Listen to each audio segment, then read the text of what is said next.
હાલો મિત્ર, જય માતાજી, જય મંગલમાં. આપણે સવારની જો નાસ્તાની ચા બનાવી છે. ગેસ કર્યો અને એમાં જરાક પાણી નાખી દીધું.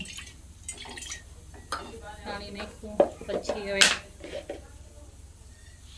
ભૂકી નાખી દઈ.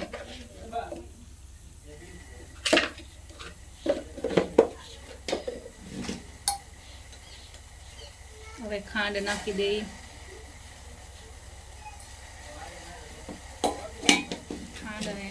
રોગી ચા ઉકળી જાય એટલે આપણે દૂધ એમાં નાખી દઈએ.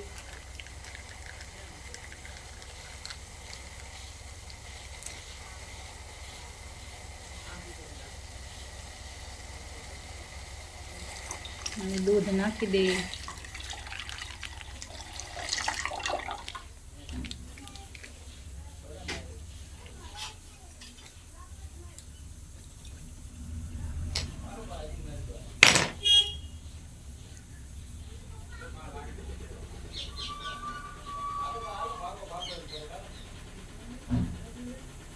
બરે દૂધ ને દાજે તપેલી અને ચાની મજા લેવા આવી જાવ મારા કલેજાઓ. ચા પીવો હોય તો આવી જાવ મારા કલેજાઓ.